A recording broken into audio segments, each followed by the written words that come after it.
मुदहु वनुसल्ली वनुसल्लिमु अला सय्यदिना व मौलाना मुहम्मदिन रसूलिहिन नबिय्यिल उम्मिय्यिल हबीबिल अमीनिल मकीनिल करीमिर रऊफिर रहीम। अम्मा बाद फ़अऊज़ु बिल्लाहि मिनश शैतानिर रजीम। बिस्मिल्लाहिर रहमानिर रहीम। इन्नमा यग़शल्लाह मिन इबादिही अल उलमा। सदक़ल्लाहु मौलाना अज़ीम।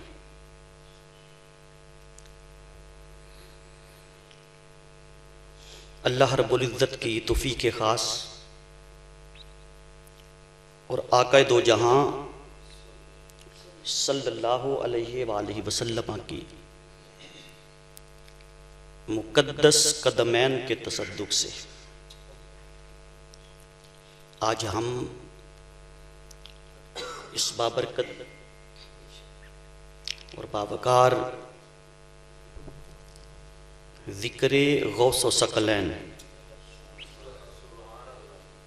महबूब सुबहानी किंदील नूरानी शहबाद लामकानी वाक़फ़ रमूद हक़ानी हुज़ूर सैयदी व मुर्शदी व मौलाई शेख अब्दुल क़ादिर जीलानी सरकार गौस आज़म रदियल्लाहु ताला अन्हु की बारगाह बेकस पनाह में हदिया अक़ीदत व मोहब्बत पेश करने के लिए इस मुकाम पर जमा है। अल्लाह रब्बुल इज़्ज़त हम सब की हाज़री को शर्फ़े कबूलियत अता फ़रमाए और यही मुबारक लम्हात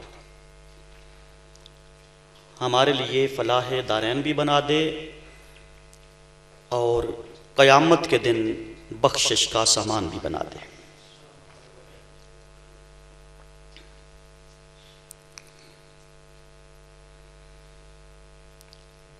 मैं आज की गुफ्तगू को 3 हिस्सों में तकसीम कर रहा हूँ। कितने? 3 हिस्सों में। सबसे पहले मैं हुज़ूर सैयदी गौस आज़म रदियल्लाहु ताला अन्हु का तारुफ़ करवाऊँगा।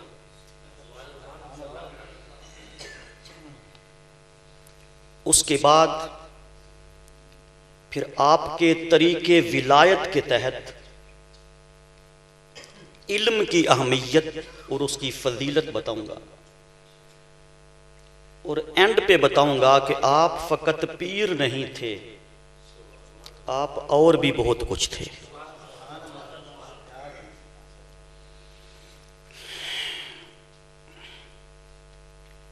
मैं अल्लाह को गवाह करके एक बात कहने लगा हूं, अल्लाह को गवाह करके कि हमने जिंदगी भर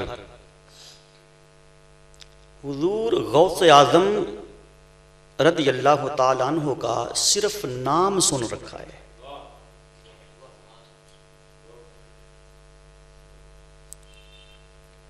कि आप थे, आप दुनिया में तशरीफ लाए थे और बड़ा तीर मारा और हर महीने की 11वीं चांद को खीर पकाकर 11वीं शरीफ का ख़त्म पढ़ दिया। इससे आगे की हमें खबर ही नहीं है। उसकी वजह यह है कि हमारे स्टेजों पर आपका असल तारुफ कभी करवाया ही नहीं गया और अवामुन नास को यह बताया ही नहीं गया कि यह नेमत कौन सी थी।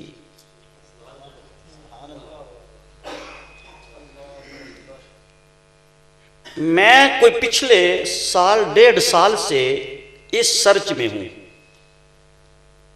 आपकी तालीमात, आपकी ज़ात, आपके औसाफ पर। और मैंने कहा कि मैं अल्लाह को गवाह करके आपको बता रहा हूं कि इस ज़ाते वाला सिफात की तहकीक पर जब मैं एंड पे पहुंचा, जब मैं एंड पर पहुंचा, तो मैं इस नतीजे पर पहुंचा हूं कि अगर मैं आपको हक बता दूं कि गौसे आजम कौन था, तो शायद आप मुझे मुसलमान न समझें। मैं इस नतीजे पर पहुंचा।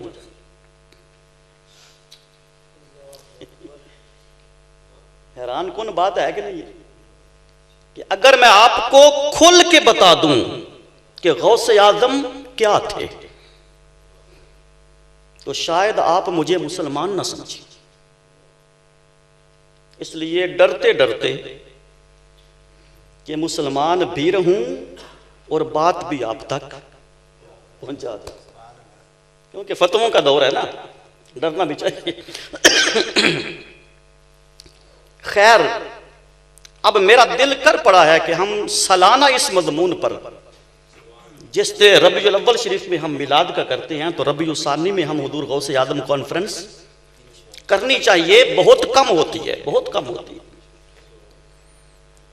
और मैं कभी आपकी हकीकत से पर्दा उठाऊंगा, जुर्रत करूंगा कभी, अभी जुर्रत को इकट्ठी कर रहा हूं कि ये बात कहूं ना कहूं, कहूं ना कहूं, लेकिन वो ना करते करते भी शायद आज बहुत कुछ कह जाऊं। मैं मुख्तसर लफ्जों में 15-20 मिनट में पहले आपका सरसरी सा तारुफ आपकी खिदमत में रखना चाहता हूं। आपका नाम जो अम्मी अब्बू ने रखा था वो अब्दुल कादिर है। वो क्या है? अब्दुल कादिर। आपके वालिद ग्रामी हजरत अबू साले रहमतुल्लाह ताला अलैह, आपकी वालिदा माजिदा का नाम उम्मुल खैर हजरत फातिमा रज़ी अल्लाह ताला अन्हा है। आप हसनी हुसैनी दोनों सैयद हैं, इसलिए आपको नजीब तरफैन कहते हैं। आपका अल्लाह की तरफ से 2 नाम अता हुए। अब आप परेशान तो हो गए ना कि हो वली और नाम अल्लाह की तरफ से अता हो। अब परेशानी शुरू हो गई है ना, अभी बड़ा कुछ होगा। 2 नाम आपको अल्लाह की तरफ से मिले, एक जमीन पर, एक आसमानों पर। जमीन पर आपको मुहय्युद्दीन कहते हैं, जमीन पर आपको मुहय्युद्दीन कहते हैं, और आसमानों पर बाज़े अशहब कहते हैं। और बाज़े अशहब ऐसे परिंदे को कहा जाता है जिसकी उड़ान सबसे ज्यादा हो। बाज़े अशहब। अब इसके पीछे भी देखें ना, किसी को कोई अगर लक़ब मिलता है तो किसी वजह से मिलता है ना, बोलिए ना। अब मुहय्युद्दीन का नाम मिला तो यह भी किसी वजह से मिला, लेकिन वो वजह आज बयान करने का वक्त नहीं है, क्योंकि मजमून और है। अब बाज़े अशहब लक़ब मिला अल्लाह की तरफ से, तो इसके पीछे भी एक वजह है, बड़ी अनोखी वजह है, हैरत अंगेज वजह है, लेकिन वो भी आज मौका नहीं। लेकिन रब्बे कायनात ने इल्हाम के जरिए 99 बार गौसुल आज़म से खिताब फरमाया है। दसो गल्ला नमियां हैं कि नहीं? इल्हाम के जरिए, वही के जरिए नहीं, वही नबियों पे खत्म है, इल्हाम आज भी जारी है। इल्हाम के जरिए 99 बार, कितने? 99 बार आपसे खिताब फरमाया है। और जब भी आप किसी से खिताब करते हैं तो उसका नाम लेते हैं ना। आप मुझे बात कहेंगे तो शाह साहब करके कहेंगे, कारी साहब का नाम बात कहेंगे तो कारी साहब करके बुलाएंगे, कोई अलामा होगा तो उसे क्या कहेंगे, अलामा साहब ये बात सुन ले, अलामा साहब ये काम ऐसे हुआ था, ऐसे कहते हैं ना। 99 खिताबों में रब्बे कायनात ने मेरे पीर को एक बार भी अब्दुल कादिर कह के नहीं बुलाया, हर बार गौसे आजम कह के बुलाया है। और आपका रिसाला है मेरे पास जिसमें ये सारे खिताबात हैं, उसका नाम ही रिसाला गौसे आजम है। उस किताब का नाम ही रिसाला गौसे आजम है। ये आपका लक़ब था।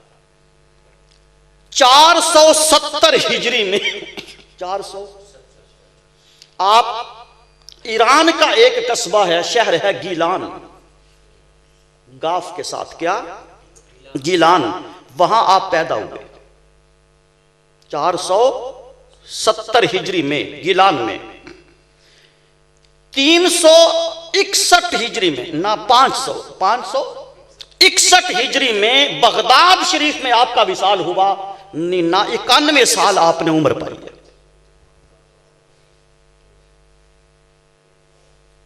उम्र मुबारक थी। और हुसूल इल्म के लिए आप गीलान से बगदाद आए। ये असल लफ्ज क्या है, गीलान, याद कर ले, असल लफ्ज क्या है, गीलान। जब आप ईरान से हिजरत करके इराक पहुंचे हुसूल इल्म के लिए, वो आगे बातें आ रही हैं, तो चूंकि ईरान की जुबान थी फारसी, ईरान की जुबान थी फारसी और इराक की जुबान थी अरबी। चूंकि गाफ अरबी में बोला नहीं जाता, कुछ हुरूफ ऐसे हैं ना, मसलन रे, टे, गाफ, ये हरफ अरबी के अंदर इस्तेमाल नहीं होते, तो इनका कोई मुतबादल है अरबी के अंदर, मुतबादल। जहां रे बोलना वह कोई और लफ्ज बोला जाएगा। इसी तरह जहां पर आप उर्दू में गाफ बोलते हैं, क्या, तो इसका मुतबादल अरबी में जीम है। इसका मुतबादल अरबी में क्या है कि जहां पे आप गाफ बोलेंगे वहां पर अगर अरबी में कुछ कहना है तो वहां गाफ की जगह जीम आएगा। तो आप पहले थे अब्दुल कादिर गीलानी। जब तक ईरान में रहे, जब तक ईरान में रहे, उस वक्त तक थे अब्दुल कादिर गीलानी। और जब इराक में आए, यहां चूंकि अरबी थी और अरबी में गाफ बोला नहीं जाता और गाफ का मुतबादल जीम है, इसलिए आप गिलानी से अब्दुल कादिर जिलानी हो गए। इसलिए उनकी औलाद जहां कहीं भी पाकिस्तान में, वो अपने नाम के साथ गिलानी लिख दिया, गिलानी। अल्लाह का करम है हम भी उसी नस्ल से हैं, इसलिए मैं भी अपने नाम के साथ गिलानी लिखता हूं। चूंकि हमारे यहां तो उर्दू है ना, बाद लोग परेशान हो जाते हैं गिलानी और है गिलानी और नहीं, ये एक ही हकीकत के दो नाम है। ये पहले गिलानी था, बाद में इराक में आकर आप जिलानी हो गए। आगे बड़ी लुत्फ की बात सुनिए, बड़ी लुत्फ की बात। आपके वालिद हजरत अबू साले फरमाते हैं और आपकी वालिदा उम्मुल खैर हजरत फातिमा बिनते अब्दुल्ला सोमई, आप फरमाते हैं कि जब अब कई बातें आका अलैहिस्सलाम के मिलाद और विलादत गौसुल आजम की ये मुश्तरक हैं।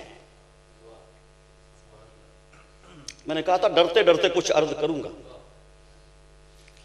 जो वाकयात मिलादे मुस्तफा पर हुए, बेऐन ही वो वाकयात विलादत गौसुल आजम पर भी हुए। उनमें से मैं फकत 3 आपको सुनाता हूं, है दर्जनों।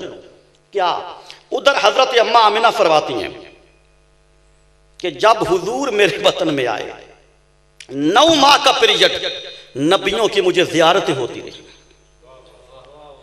कभी कोई नबी आता, कभी कोई रसूल आता, कभी कोई पैगंबर आता और आकर एक जुमला बोलता, आमना मुबारक हो तू नबियों के सरदार की मां बनने वाली।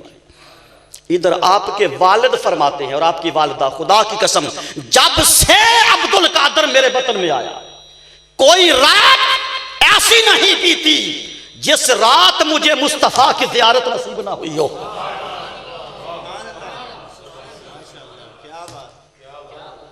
बाद नबी भी आते थे।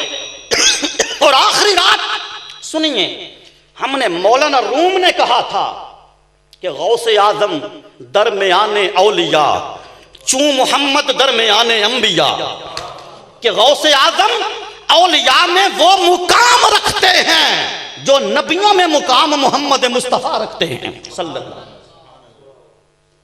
लेकिन आज बताता हूं ये कौल किसका है। हजरत अबू सालेह फरमाते हैं कि आखिरी रात सुबह हुजूर गौसे पाक का मिलाद होना था, विलादत बासादत होनी थी, मुझे ताजदार कायनात की ज़ियारत नसीब हुई।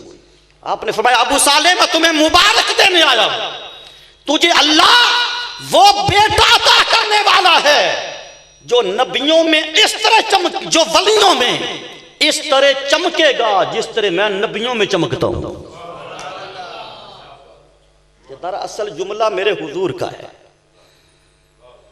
ये असल जुमला मेरे हुजूर का है। और फिर सुनिए, आप बाद लोगों को यह भी गलत फहमी है कि ये जो 11 रबीउल सानी है, मैंने फेसबुक पर इंटरनेट पर मैं देखा, मैंने इश्तिहारात लोगों ने लिखाया हुआ है जश्न गौसे आजम। क्या ये जश्न का महीना नहीं, ये आपके विसाल का महीना है, ये दुरुस्त कर ले। 11 रबीउल सानी क्या बगदाद शरीफ में आज भी उर्स होता है, ये आपके उर्स का महीना है, जश्न का महीना। आपकी विलादत कौले मुख्तार के मुताबिक यकम रमजान मुबारक को है,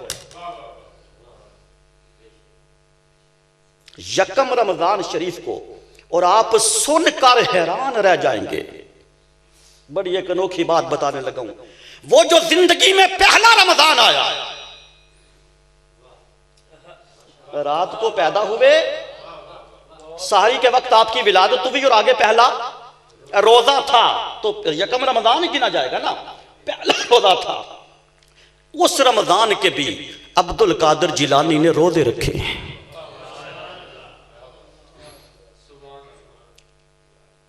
मैंने कहा था डरते डरते बहुत कुछ कहूंगा। वहां पर भी गौसे पाक ने रोजे रखे। आलम यह था कि आप सहरी से लेकर अफ्तारी तक अपनी मां का दूध नहीं पीते थे।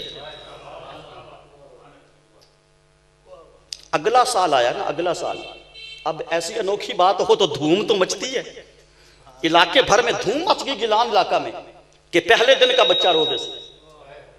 हाय हाय, अगले साल चांद पे झगड़ा हो गया जिस तरह आजकल होता है, ये उस दौरे भी।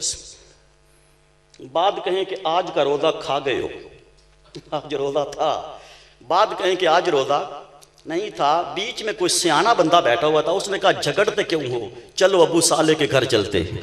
हाय, लड़ाई क्यों करते हो। उस वक्त की हिलाल कमेटी मेरा गौसे आजम था, गौसे आजम था। चलो अबू साले के घर चलते हैं। भाई वहां क्या होगा, फरमाया कि उनको अल्लाह ने एक ऐसा बेटा अता कर रखा है जो रमजान को रोजे रखता है।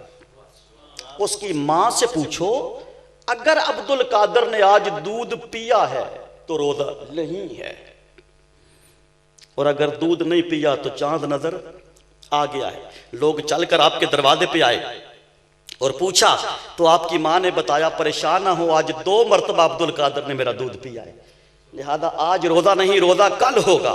जब कल का दिन आया तो हुजूर गौसे पाक ने सहरी से लेकर अफ्तारी तक फिर मां का दूध नहीं पिया। हुजूर की विलादत हुई आका अलैहिस्सलाम की, अल्लाह पाक ने पूरा साल बेटे बांटे, पूरा साल बेटे बांटे। अल्लाह की इज्जत की कसम उठा के कहता हूं, जिस रात गौसुल आजम सरकार की विलादत हुई, उस पूरे मुल्क के अंदर जिस घर में भी विलादत हुई बेटा अता हुआ, किसी के घर बेटी अता नहीं। तो गौसे पाक की विलादत पर भी रब्बे कायनात ने बेटे अता किए। और हजरत शाह अब्दुल हक मुहद्दिस से देहलवी फरमाते हैं, मैं सांझे पीर की बात कर रहा हूं, कोई इनकार नहीं कर सकता, मैं सांझे पीर की बात कर रहा हूं। अब्दुल हक शाह फरमाते हैं कि उस रात गिलान के अंदर, बाकी एरिया छोड़िए, सिर्फ गिलान शहर के अंदर रब्बे कायनात ने 1100 बेटे अता किए। कितने? 1100 बेटे। और वो 1100 के 1100 बेटे बड़े हो के कामिल वली अल्लाह बना। भाई यहां पर मैं थोड़ा सा रुकूंगा, क्योंकि मौलवी नहीं हूं ना कि पढ़ के सुन के आगे गुजर जाऊं। मुझे रुकने की आदत है, मेरी ब्रेकें हैं, रुकना जानता हूं। सुनिए सुनिए, मेरा सवाल है बारी ताला, तूने 1000 बेटा क्यों नहीं दिया? वाह वाह वाह, तूने 1000 बेटा क्यों नहीं दिया?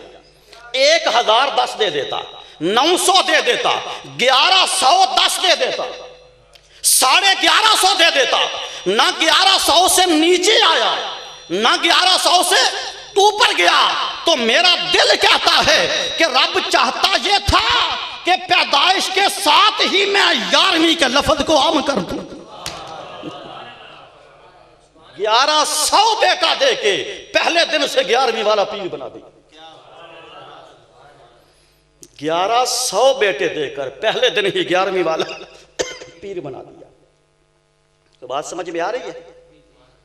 ना डर हो के बता दूं, जिसने फतवा लगाना हुआ 100 बार लगाए कि ये कदम का निशान कब मिला? ये शबे मेराज मिला था। ये शबे मेराज, मेराज की रात रूहानी तौर पर हुजूर गौसुल आजम से मेरे मुस्तफा की मुलाकात है। रूहानी तौर पर हुजूर गौसुल आजम की मुलाकात है। आपने फरमाया बेटा अब्दुल कादर पुश्त मेरी तरफ कर, हाय अपनी कमर पुश्त मेरी तरफ कर। आप फरमाते मैंने पुश्त अपने नाना के आगे कर दी। मेरे नाना ने दायां कदम उठाया, मेरी पुश्त दोनों कंधों के दरमियान रखा, वहां पर सब्त हो गया जिस तरह पत्थर पे इब्राहिम का निशान कदम है कि नहीं है? तो अगर पत्थर पे लग सकता है तो अब्दुल कादर के कंधे पर क्यों नहीं? आपने कदम लगा के उस मेराज की रात फरमाया था अब्दुल कादर जा, आज तेरे कंधों पे मेरा कदम है, आज तेरे कंधों पर मेरा कदम है। अब कयामत तक कोई वली, कोई गौस, कोई कुतुब, कोई अब्दाल पैदा ना होगा अब्दुल कादर जिसके कंधे पे तेरा कदम ना होगा। इसलिए आपने बगदाद के मिंबर पे बैठ के कहा था कदम ही हाज़िही अला रकबत कुल्ले वलीयुल्लाह। लोगों सुन लो, खा कोई पहले गुजर चुका है या कोई है या कोई आएगा, हर हर वली के कंधे पर गौसे आजम का कदम है। हर हर वली के कंधे पर गौसे आजम का। एक मजे की बात बताऊं आपको क्योंकि मेरी आदत है कि मैं सिर्फ सुन्नियों नहीं पढ़ता, मेरा जितना मुताला सुन्नियत का है उतना देवबंदियत का भी है, उतना अहले हदीस का। हत्ता कि मैंने मर्दइयों की कोई किताब नहीं छोड़ी जो ना पढ़ी, क्योंकि हमारा इनके साथ मत्था लगता रहता है, टक्कर लगती रहती, तो फिर हथियार पूरे होने चाहिए दिन को। मौलाना अशरफ अली थानवी साहब, मौलाना जानते हो ना, था मेरे गौसे पाक की अकीदतमंद थे। आपसे किसी ने पूछा कि जनाब वो गौसे पाक ने मिंबर पे बैठकर कहा कदमी हाज़िही अला रकबत कुल्ले वलीयुल्लाह, कि मेरा कदम हर वली की गर्दन पर है। जो वली दूर थे उन्होंने भी सुना, जो करीब थे उन्होंने भी सुना, जो कब्रों में थे उन्होंने भी सुना, जो मां के पेटों में थे उन्होंने भी सुना, जो बाप की अभी पुश्त में थे उन्होंने भी सुना, और जो अभी आलम अरवा में थे उन्होंने भी सुना। हकीम उल उम्मत साहब बताइए क्या ये ऐसा मुमकिन है? आपने फरमाया हाँ, ये बात तो कुरान से साबित,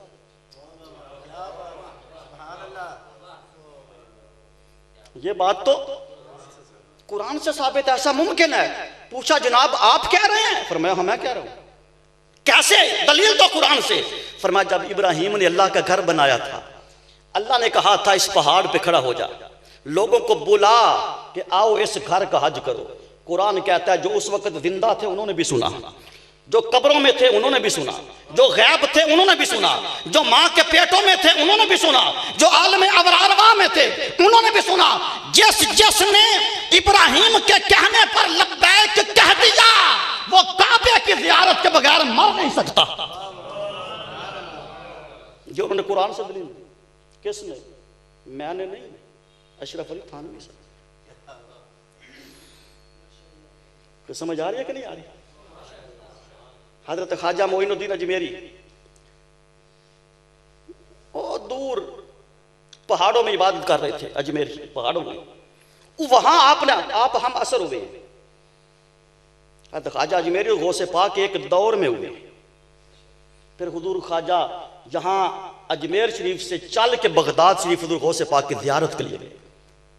उन्होंने जब सुना कि गौसे पाक ने फरमाया कि मेरा कदम हर वली की गर्दन पर है, आप इतना झुके, इतना झुके, इतना झुके कि आपका माथा जमीन से लग गया और रो पड़े। फरमाया अब्दुल कादर तेरा कदम फकत मेरी गर्दन पे नहीं, मेरी सर और मेरी आंखों पर भी तेरा कदम है। अगर जान की अमान पाऊं तो एक वाक्य सुनाऊं। अगर जान की अमान पाऊं, गौसुल आदम वो हस्ती हैं कि जो पैदा सैकड़ों साल बाद में हुए पर शोहरत ला मकाम पर पहले थी। आपको मालूम है कि हुजूर अलैहिस्सलाम ने हज़रत सैयदना फारूक आदम और मौला कायनात को अपना जुब्बा मुबारक दिया था और फरमाया था कि करन उवैस के पास जाना, वैसे करनी रज़ी अल्लाह तआला के पास जाना, उनको जाके मेरा जुब्बा देना और उन्हें कहना कि मेरी उम्मत के लिए दुआ कर।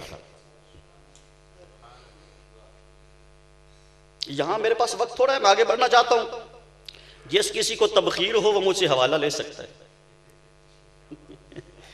डरने की जरूरत। अब तो जान की अमान होगी ना।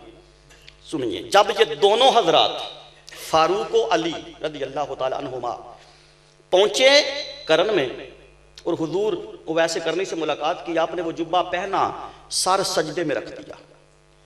मौला तेरे नबी का हुक्म है, उम्मत मोहम्मदिया की बख्शिश फरमा। आवाज आई प्यारे, चौथा हिस्सा उम्मत मैंने तेरे कहने पे माफ कर दी। आपने मौला जो बच गए हैं वो कोई मतरए तो नहीं ना, वो भी अपने हैं, कोई सोतेले तो थोड़े हैं। मौला उनको भी बख्श। अल्लाह ने फरमाया अच्छा जा, तेरे कहने पर आधी उम्मत को बख्श दिया, लेकिन सुन इससे ज्यादा नहीं बख्शूंगा। गैब से आवाज आई। फरमाया मौला क्यों? फरमाया एक महबूब तेरे बाद भी आने वाला है। जिम्मेदार मैं हूं, डरना नहीं। मैंने पहले कहा था हमने फकत नाम सुना है, हम हकीकत तक नहीं पहुंचे। डरने की जरूरत नहीं है। फरमाया कि एक महबूब बाद में भी आने वाला, उसका नाम अब्दुल कादिर होगा, मेरे नबी के नवासे हसन की औलाद में से होगा। दुनिया गौसे आदम कह के पुकारेगी, सुन आदि तेरे कहने पे माफ कर दी, आदि गौसे आदम के कहने पे माफ कर दी। जब कोई किसी का जाके मुरीद होता है ना, जब बंदा किसी जाके पीर साहब का मुरीद होता है, पहले वो होता है मुरीद, फिर बनता है मुराद, फिर बनता है मुराद। फिर पीर साहब जब उसमें रूहानी या खलाकी तरक्की देखते हैं तो फिर उसको अपने सिलसिला की खिलाफत अता करते हैं। ऐसी होता है कि नहीं होता? फिर पीर साहब उससे अपने सिलसिला की, नक्शबंदी हो, कादरी हो, सोहरवर्दी हो, चिश्ती हो, हर सिलसिले में है। पीर अपने कामिल मुरीद को जो इस अहल हो, जो इस अहल हो, उसे दस्तारे खिलाफत, भाई तू मेरा खलीफा है, ऐसे होता है ना। कभी किसी ने ऐसा भी देखा कि किसी मुरीद ने पीर को खिलाफत दी हो? कभी ऐसे भी हुआ है? नहीं होता ना, क्योंकि हर पीर मुरीद को खलीफा बनाता है, मुरीद पीर को खलीफा नहीं बनाता। ये कायनात में एक पीर है जिसे दस्तगीर कहते हैं, जिसे गौसुल आदम कहते हैं। क्या आपके शेख हजरत अबू सईद मखदूमी रहमतुल्लाह तआला अलैह जिनके दस्ते हक परस्त पर हुजूर गौसुल आजम ने बैत की। और जब आपने अपनी दस्तार गौसे पाक के सर पर रखी कि गौसुल आजम तू मेरा खलीफा है, फरमाया अब तू खिलाफत मुझे भी अता कर।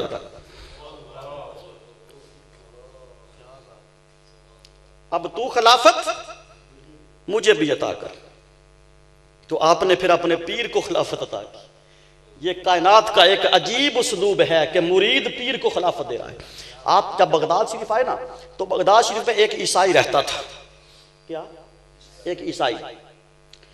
उसने जिद बना रखी थी कि मैंने मुसलमान होना है, कलमा किसी के हाथ पर मैंने पढ़ना है, लेकिन मैं कलमा उसके हाथ पे पढ़ना चाहता हूं जो इस वक्त रूए जमीन पर मुसलमानों में सबसे अफजल जात हो। वो एक के पास जाए उसकी बड़ी फजीलत मिले, जब अगले के पास जाए तो वो उससे भी बड़ा मिले, क्योंकि हर फजीलत वाले के ऊपर एक फजीलत वाला है, हर इल्म वाले के ऊपर एक इल्म वाला है, हर तकवा वाले के ऊपर एक तकवा वाला है। अगले के पास जाए दूसरा कम लगे ये अच्छा लगे, चौथे के पास जाए तीसरा कम लगे वो चौथा आगे लगे। इस परेशानी में कहता है कि अब कलमा पढ़ूं तो किसके हाथ पे पढ़ूं। वो कहता है कि मैं एक रात सोया, ख्वाब में हजरत ईसा अलैहिस्सलाम तशरीफ ले आए। ईसा अलैहिस्सलाम तशरीफ ले आए। उन्होंने कहा कि तू मुझे तो मानता है ना? जी हजूर आपको तो मानता हूं। मेरा कलमा तो पढ़ता है ना? जी हजूर आपका पढ़ता हूं। फरमाया अब तूने पढ़ना है मोहम्मद का कलमा, और शर्त तेरी ये है कि उम्मत मोहम्मदिया में इस वक्त सबसे अफजल तरीन हस्ती के हाथ पे पढ़ना चाहता है, जा अब्दुल कादिर जिलानी के हाथ पे कलमा पढ़। मैं नबी होकर के आता हूं, इस वक्त धरती पर अब्दुल कादिर से बढ़कर फजीलत वाला खुदा ने पैदा नहीं किया। अब्दुल कादिर से बढ़कर फजीलत वाला खुदा ने, ये आपका था मुख्तसर सा तारुफ। मेरा ख्याल तारुफ में भी बड़े उकदे खुल गए होंगे। इशारों में बहुत कुछ कहा गया हूं, पता नहीं आपको समझ आया कि नहीं आया। कभी इनकी हकीकत आपको बताऊंगा और आपकी वो किताब साथ लाकर बताऊंगा कि आपने अपने बारे में क्या क्या कहा है। और आप फरमाता है कि जो कुछ मैंने अपने बारे में कहा है वो मैंने अपनी मर्जी से नहीं, मुझे अल्लाह ने कहा है अब्दुल कादिर बता तू कौन है, बता तू कौन। याद रखिए विलायत उसकी इब्तिदा इल्म है। क्या विलायत की इब्तिदा? कभी भी कोई पीर जाहिल नहीं हो सकता, और जो जाहिल हो हम उसे पीर मानने को तैयार नहीं, बेशक हवा में उड़ता हुआ, बेशक हवा में उड़ता हुआ। पीर कभी भी जाहिल नहीं होता। ये हमारे मुआशरे में बिगाड़ पैदा होने का एक मेन सबब, ये मैं हदीस आगे चल के आपको सुनाता हूं। एक बिगाड़ पैदा होने का मेन सबब ये है कि आज हमारे रहनुमा जाहिल हो गए। अफसोस का अमर यह है कि आज हमारे रहनुमा, उनको इल्म के साथ शगफ ना रहा।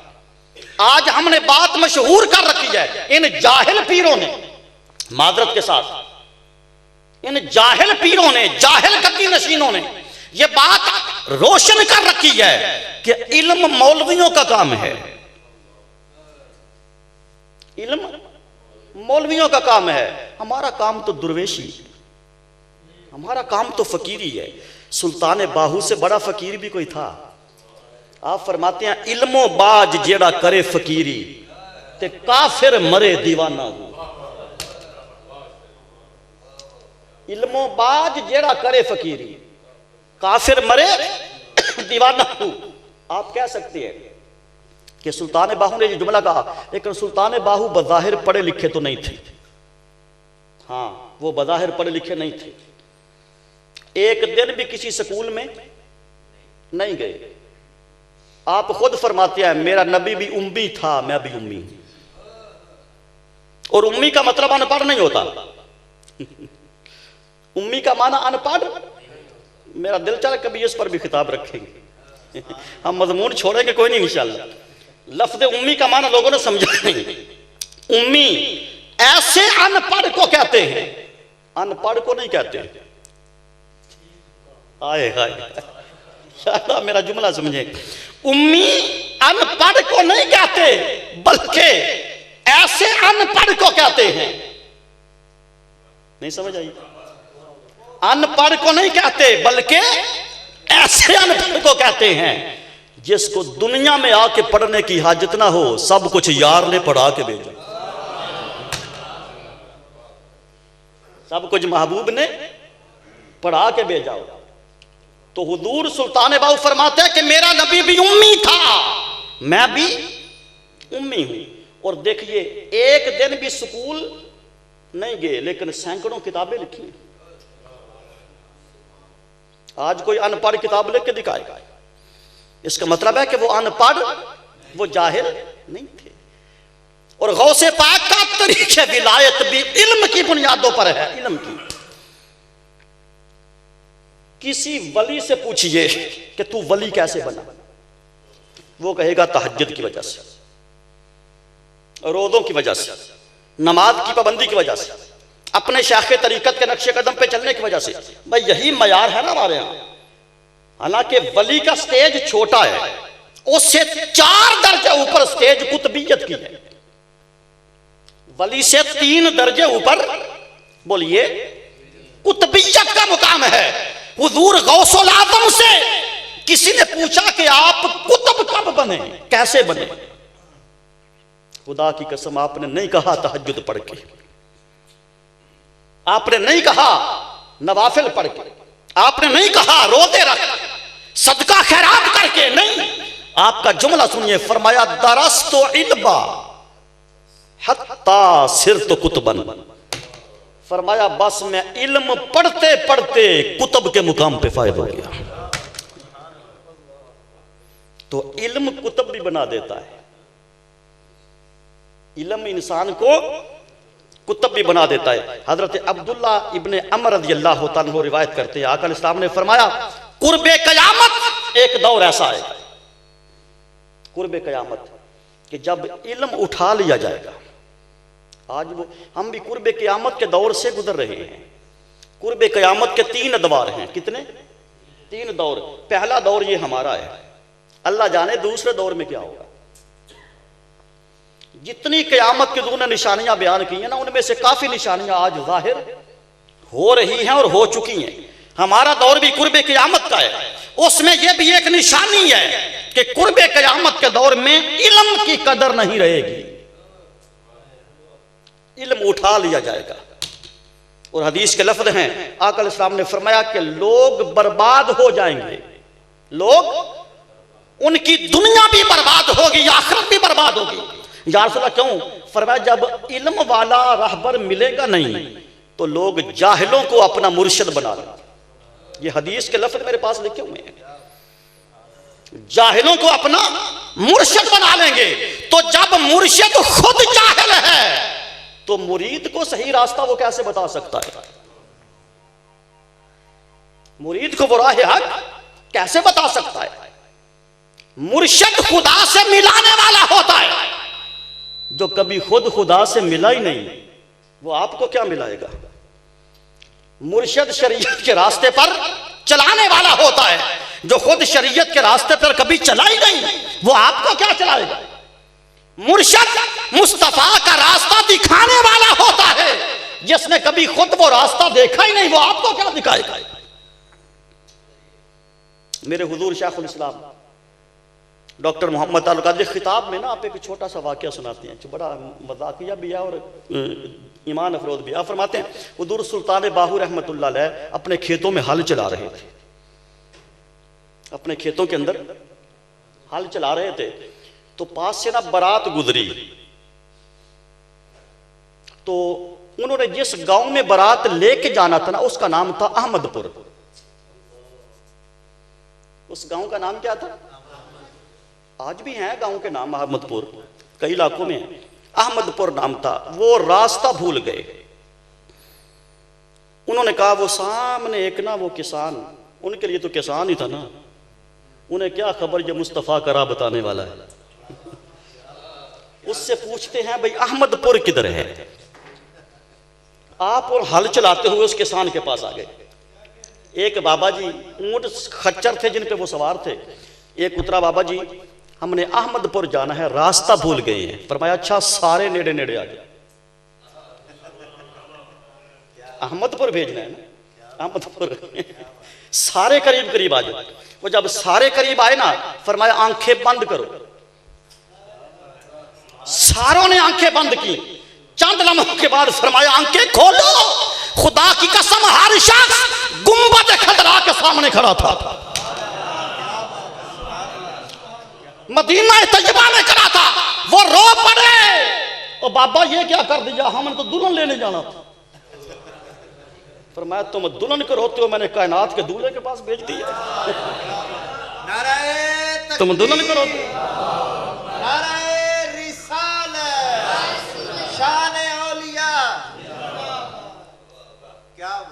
फिर आंखें खुलाकर फिर फरमाया कि भाई तुमने किस अहमदपुर जाना है, मैं तो इस अहमदपुर को जानता हूं।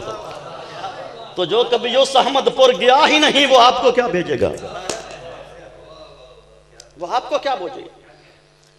हजरत अब्दुल्ला रज़ियल्लाहु तआला फरमाते हैं कि लोगों जो रहबर होता है, रहबर उसे इल्म का चश्मा होना चाहिए।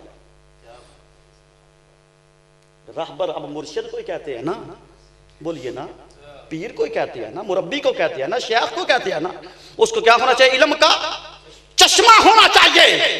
और जो इल्म का चश्मा बन जाए उसकी पहचान फकत जमीन पर नहीं रहती, उसकी पहचान आसमानों पर हो जाती है।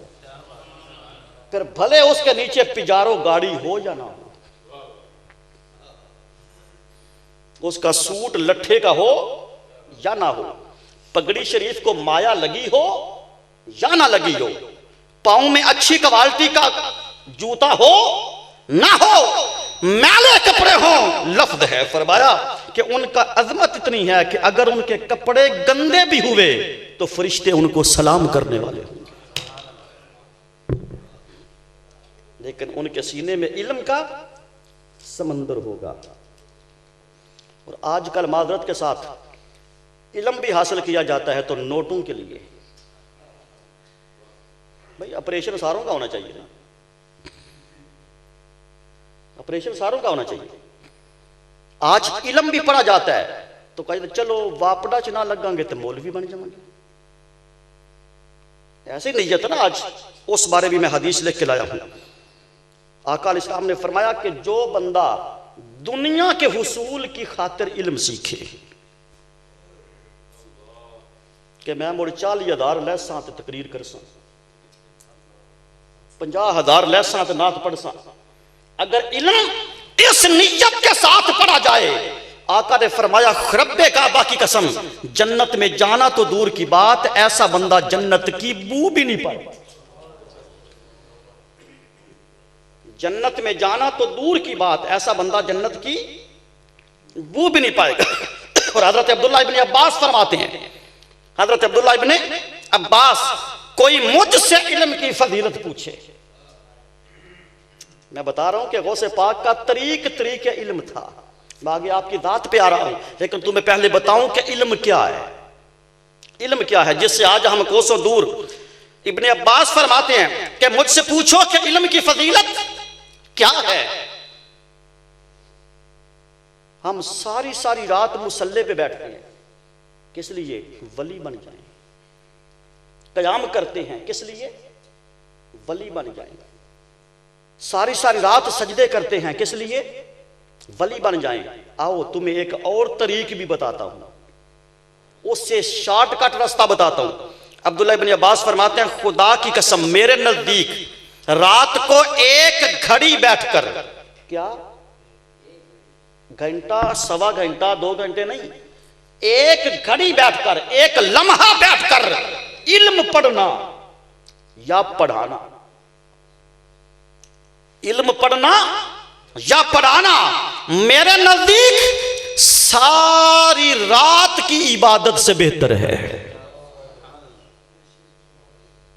एक लम्हा बैठकर, समझ आ रही है बात की? एक लम्हा बैठकर इल्म पढ़ना या इल्म पढ़ाना सारी रात की इबादत से बेहतर है, सारी रात की। और हजरत इब्राहीम नकवी रहमतुल्लाह ताला अलैह का कौल मेरे सामने है।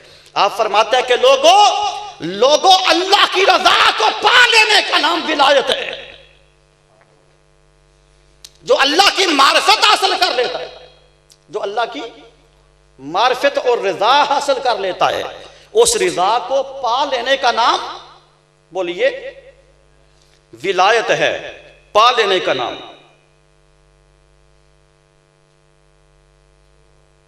किबला तसव्वुर सिद्दीकी साहब तो आ गए तशरीफ, माशाल्लाह आगे तशरीफ लाइए, मेहरबानी शुक्रिया। जिसको उसकी रजा मिल जाए, जिसे उसकी बोलिए रजा मिल जाए, वही वली होता है। और रजा मुकामात विलायत में से एक दर्जे का नाम है।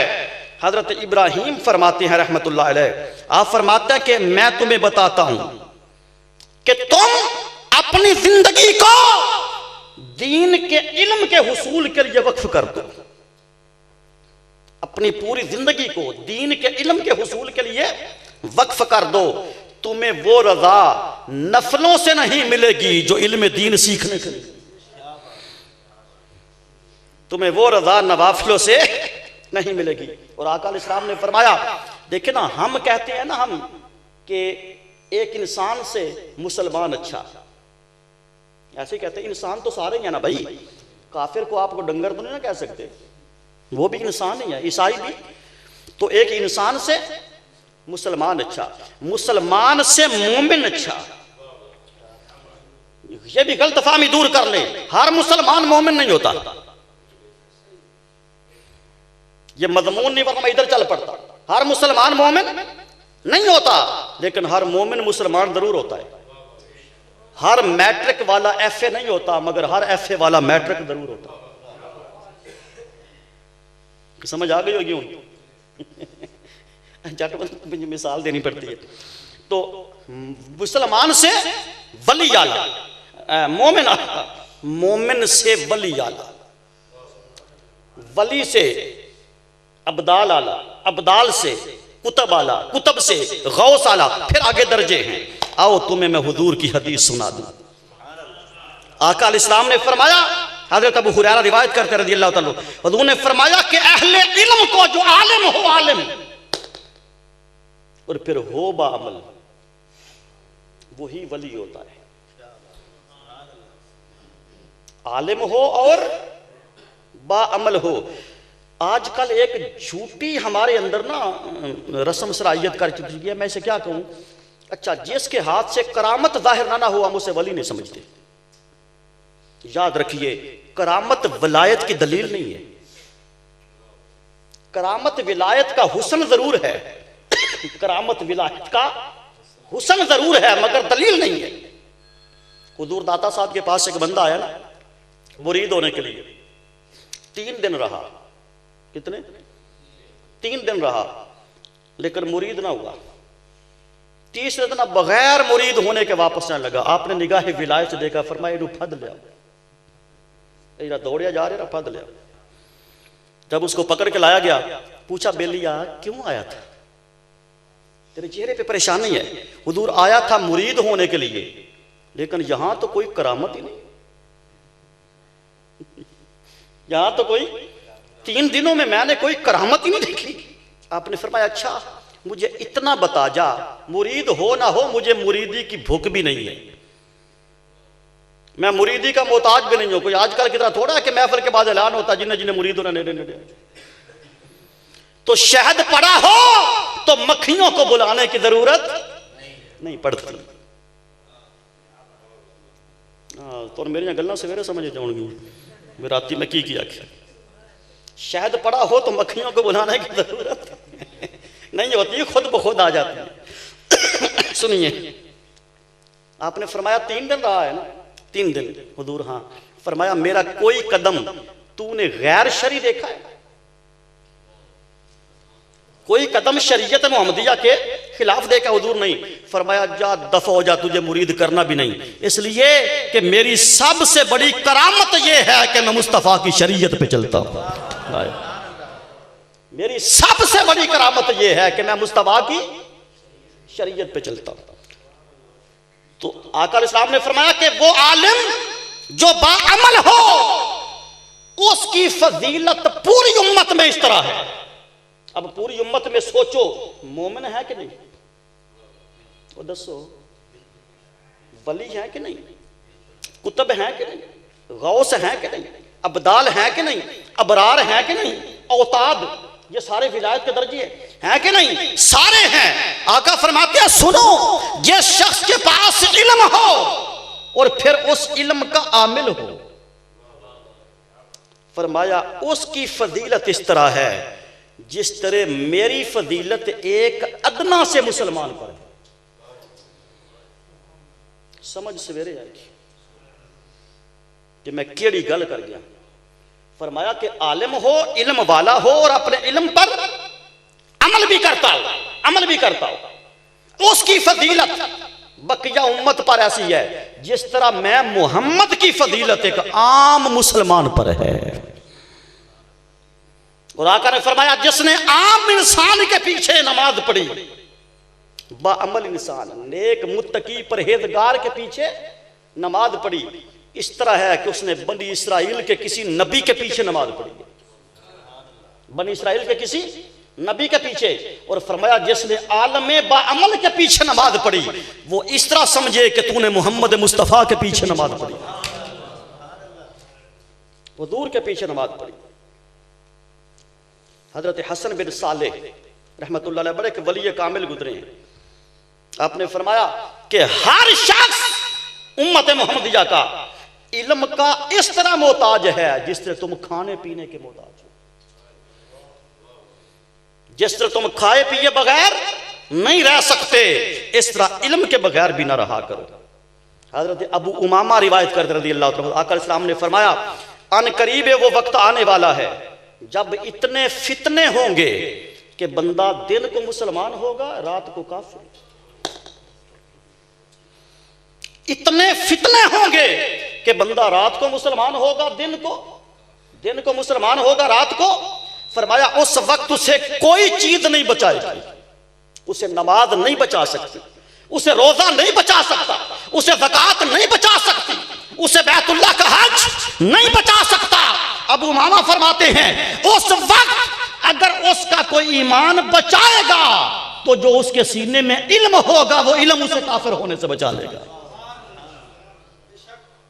वो इल्म उसे काफिर होने से बचा लेगा। ये तरीके इल्म था।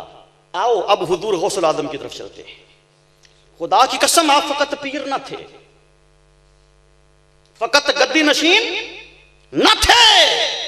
उस दौर में ना कोई पीर आप जैसा पीर था, ना कोई वली आप जैसा वली था, ना कोई गौस आप जैसा गौस था, ना कोई मुफस्सर आप जैसा मुफस्सर था, ना कोई मुहद्दिस आप जैसा मुहद्दिस था, ना कोई फकीह आप जैसा फकीह था। इल्म के हर मैदान का शाहसवार गौसुल आजम था। आप गिलान से बगदाद आए इसी खातिर थे। वो रास्ते में चोरों वाला वाकया भी पेश आया, वो तो दूसरी क्लास के इस्लामियात में आपने पढ़ा होगा। बगदाद पहुंचे तो आप फरमा दें मुझ पर फिर इतनी तकलीफें आई हुसूल इल्म की खातिर। फरमाया खुदा की कसम इल्म हासिल करने की वजह से जितनी तकलीफें अब्दुल कादर ने उठाई हैं शायद पहलों में से किसी ने ना उठाई हैं। और अपना खुद वाकया बयान करते हैं कि एक दफा मुझसे पैसे खत्म हो गए जो कर्ज लेके आया था, मैं दरख्तों के पत्ते खा के गुजारा करता था। एक दफा महीना से जायद अरसा गुजर गया, मैंने कुछ नहीं खाया। इल्म की कदर न करने वाले जाहिल पेशवाओ सोचो गौसे पाक कितनी बड़ी अजमत, कितना बड़ा मुकाम और हालत क्या है। फरमाते मैं बगदाद की जामिया मस्जिद में चला गया और उधर एक कोने में लाके ना बैठ गया। एक बंदा मस्जिद में दाखिल हुआ, एक बंदा मस्जिद में, उसने मुझे नहीं देखा। मस्जिद एक दूसरे कोने में बैठकर ना उसकी गुदड़ी में थोड़ा सा खाना था, वो खोल के ना लुकमा तोड़ के वो खाता। 2-3 लुकमे उसने खाए। मुझे भूख इस कदर थी कि लुकमा वो मुंह में डालता था, मुंह मेरा खुल जाता था, मुंह मेरा खुल जाता था। ये ऐसे ही गौसे आजम नहीं बना जाता। लुकमा मेरा मुंह मेरा खुल जाता था, उसकी नजर मुझ पे पड़ गई। उस बंदे की नजर मुझे कहता है, नौजवान खाना खाओगे? मैंने इनकार ना किया। मैंने कहा शायद मौला ने भेजा है। मस्जिद में जो आ गया था उसका परौना हूं, मेहमान हूं। मैं करीब आ गया। अभी मैंने एक लुकमा ना, अब किसी का खाना हो ना तो फितरती बात है बंदा झांक के खांदा है। खाना किसी का हो ना तो बंदा झांक के खाता है। अच्छा, मैं झिझक ना एक दो लुकमे खाए तो वो बंदा मुझे पूछता, नौजवान तुझे पता है यहां बगदाद में कोई अब्दुल कादिर नाम का बंदा है? हाय, अब्दुल कादिर को जानता है? आप फरमाते मेरी आंखों में आंसू आ गए। मैंने कहा हाँ जानता हूं। ये नहीं बताया कि मैं हूं। फरमाया कि हाँ मैं अब्दुल कादिर को जानता हूं। गिलान से आया ना? जी जनाब वो गिलान से आया है। पढ़ने आया है ना? जी जनाब वो मदरसा निजामिया में पढ़ता है। बगदाद में सबसे बड़ा मदरसा था उस जमाने में जिसे मदरसा निजामिया के नाम से, वो मदरसा शायद आज भी है। अच्छा, उसने कहा उस मदरसा में पढ़ता है। उसने कहा कि मैं उससे माफी भी मांगनी है और उसकी एक अमानत है मेरे पास। अब्दुल कादिर से मैंने माफी भी मांगनी है और उसकी एक अमानत भी मेरे पास है। आप फरमाते अच्छा माफी मिल जाएगी तुझे, ये बता कि अमानत क्या है। उसने कहा मैं गिलान से आया हूं और उसकी अम्मी मुझे मिली थी, उसने कुछ पैसे दिए हैं मुझे कि वहां मेरा बेटा पढ़ने गया है अब्दुल कादिर, उससे खर्चा शायद खत्म हो गया होगा तो वो भूखा ना हो, ये मेरे बेटे को जाके ना थोड़े से पैसे देना। मुझे 7 दिन हो गए हैं यहां बगदाद आए हुए। मैं अब्दुल कादिर को तलाश कर रहा हूं लेकिन वो मुझे मिल नहीं रहा। लेकिन मैं 7 दिनों से भूखा था। मेरी अपनी हालत यह है कि मैं 7 दिनों से भूखा था। आज तंग आकर मैंने अब्दुल कादिर के पैसों से ये थोड़ा सा खाना खरीदा है। हाय हाय, अब्दुल कादिर के पैसों से मैंने ये थोड़ा सा खाना खरीदा है तो उसको ये पैसे भी देने हैं, माफ भी करने हैं। आपने उसको कलावे में ले लिया। फरमाया परेशान ना हो, मैंने तुझे दोनों जहानों में माफ किया। ये पैसे मेरे ही हैं और वो अब्दुल कादिर मैं ही हूं।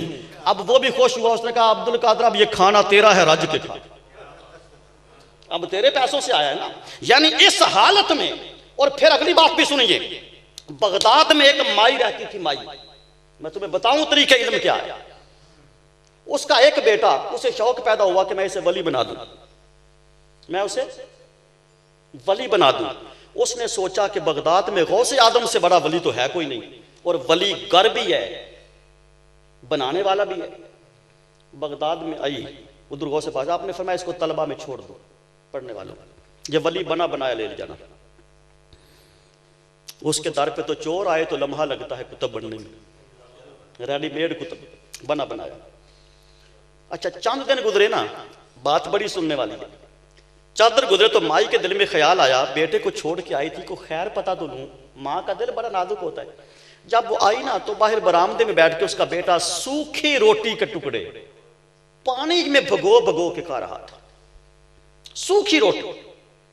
मां का दिल जल गया, इतने बच्चियां नाल ये सलूक होंदा, ये अच्छा मदरसा है, यहां ये तालीम दी जाती है। पारा 90 पे मैं जाके पीर साहब से बात करती हूं। जब अंदर गई तो देखा गौसे पाक मुर्गी से रोटी खा रहे। पारा तो 100 ते आपे जाना सी भाई, पीर साहब मुर्गे मुसलम ते बाहर जा तक सूखे टुकड़े पानी में टबो टबो खा रहे हैं। तड़प गई, कहती है मेरा बेटा वापस कर दो। मुझे ऐसे वली बनाने से मैं रही कि आप अंदर आप मुर्गा तनावल फरमा रहे हैं और मेरा बेटा बाहर बैठकर सूखी रोटी खा रहा है। आपने फरमाया माई नाराज हो के ना जा, बैठ जा, मैं खाना खा लूं फिर तुझे राज बताता हूं। आप मुर्गा खाते रहे, वो हड्डियां एक प्लेट में जमा करते रहे। जब खा चुके ना, उन हड्डियों को सामने करके हाथ रख के फरमाया कुम बेइज़्निल्लाह, कुम बेइज़्निल्लाह। वो जीती जागती मुर्गी बन के खड़ी हो गई। फरमाया माई शुक्र नहीं करती कि तेरे बेटे को पानी और सूखी रोटी मिल गई है, मुझे तो इस उम्र में यह भी नहीं मिलता था, मुझे तो यह भी नहीं मिलता था। और सुन, तेरा बेटा भी जब इस काबिल हुआ कि मुर्गी को जिंदा कर सके, फिर उसे भी इजाजत देंगे कि तू भी मुर्गी खा लिया जा। कुछ समझ आ रही है कि नहीं आ रही? हलवे दियां परातां चट करके राती सोना तो सवेरे आखना वक्त दा गौस तो मैं ही कुतुब तो मैं, ये कुतुबियत ऐसी नहीं मिलती, ये नफ्स को मारने से मिलती है।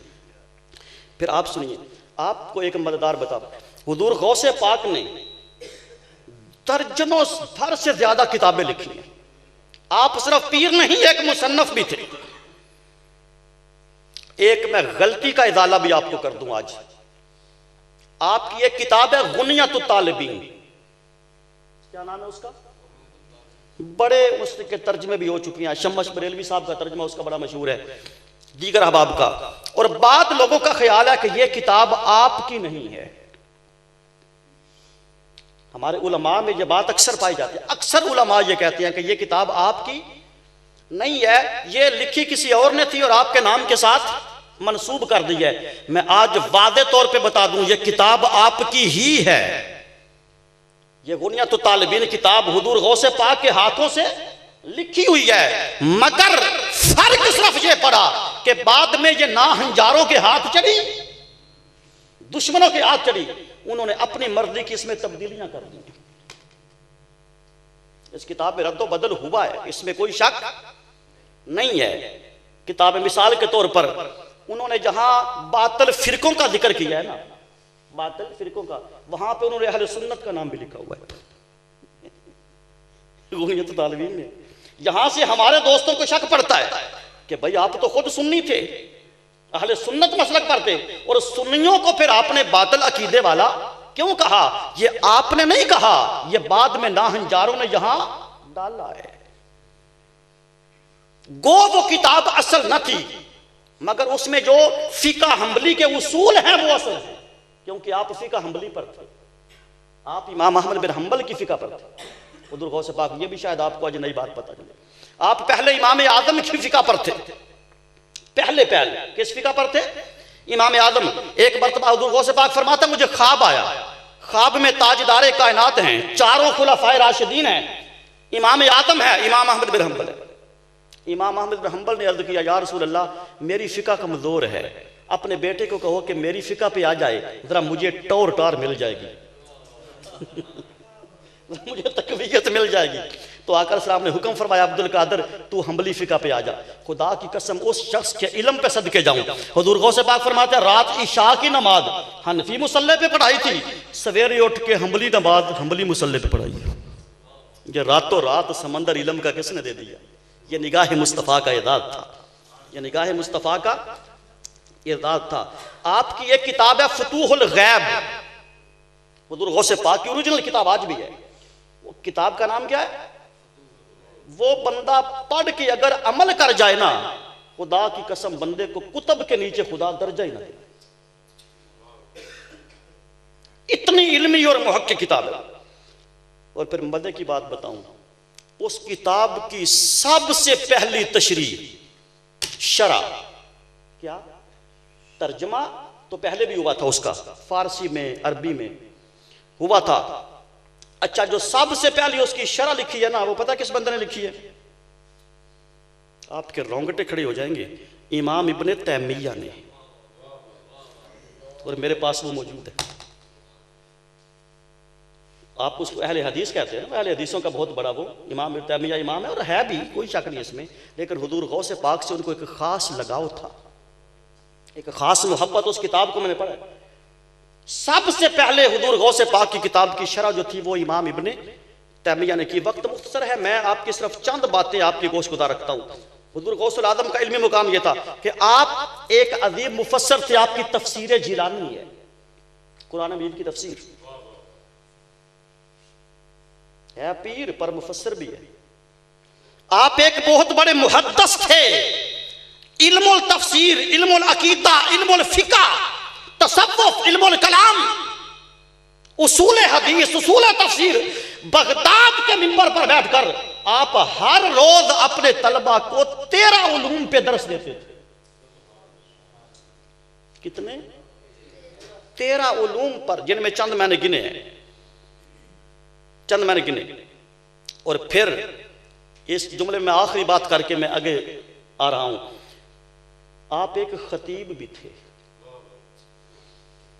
आजकल तो मशाइख फ़कत सदारतें करते हैं ना, वो खतीब भी थे। एक दफ़ा आप फरमाता है बज़ाहिर ज़ाहरी तौर पे हुज़ूर अलैहिस्सलाम तशरीफ़ ले आए जागती आंखों के साथ। फरमाया अब्दुल कादर तकरीर किया कर, खिताब किया कर। मैंने कहा नाना जान मैं अजमी हूँ, ईरान से आए थे, अजमी हूँ, ये लोग अरबी हैं तो इनको तो मेरी बात समझ नहीं आएगी। आपने फरमाया मुंह खोल। मैंने मुंह खोला, हुजूर ने 7 बार मेरे मुंह में थूक दिया, लाबे दहन मुबारक मेरे मुंह में डाला। फिर मौला कायनात अलीउल मुर्तदा आए, फरमाया बेटा तकरीर किया कर। अब्बा जान मैं अजमी हूँ, ये लोग अरबी हैं। फरमाया मुंह खोल। आपने 6 बार लाबे दहन आपके मुंह में डाला। पूछा अली सरकार हुजूर ने तो 7 बार डाला था। फरमाया मैं बेअदब नहीं होना चाहता,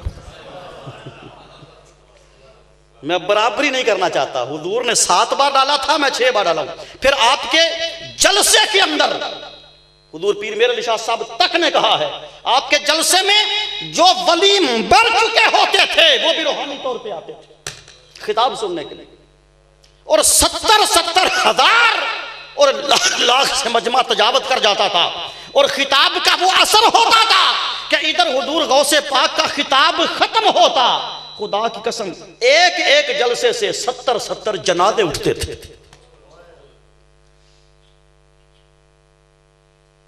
बात को मैं एंड की तरफ ला रहा हूं। हर दौर में ऐसी शख्सियात हुई हैं, हर दौर में ऐसी जिन्होंने अपने इल्म का सिक्का मनवाया और जिन्होंने रब का कुरम बतरीके इल्म पाया। तकवा अपनी जगह, परहेजगारी साथ साथ। ये नहीं कि जिसके पास इल्म है वो नमाजें छोड़ दे, वो रोदे छोड़ दे, वो नवाफिल रात का जागना छोड़ दे, नहीं। खुदा की कसम इस दौर में भी एक शख्सियत है जिसने अपनी जिंदगी का मयार तरीके इल्म पे रखा। अपनी जिंदगी का मयार तरीके ज़ुहद पर नहीं, ज़ुहद है वो तो बचपन से है। हुज़ूर शाह फरमाता मुझे उम्र का वो जमाना याद नहीं जब से मेरे वालिद मुझे तहज्जुद के लिए जगाया करते थे। उस उम्र से तहज्जुद की पाबंदी, लेकिन तरीके तहज्जुद नहीं अपनाया, तरीके इल्म अपनाया है। और पूरी दुनिया के अंदर इल्म का वो चिराग जलाया है, चिराग कि आज लाख जाहिल भी अंधेरा करना चाहें, खुदा की कसम अंधेरा तो दूर की बात, मेरे कायद के जलाए हुए चिराग को बुझाने की किसी में जुर्रत तक नहीं। ऐसा चिराग रोशन कर दिया। और जो अब चिराग रोशन किया, अब मैं बड़ी तफसील इस पे करना चाहता था, लेकिन चूंकि मजमून ऐसा था ना, ये भी समझाना जरूरी था। वो अगे जैद भाई बनवान ने भी सारा हर मजमून ये अधूरा रही, कोई मजमून सारा और हो, क्योंकि फिर मैं तो बीच में गुजरना मेरी आदत नहीं है।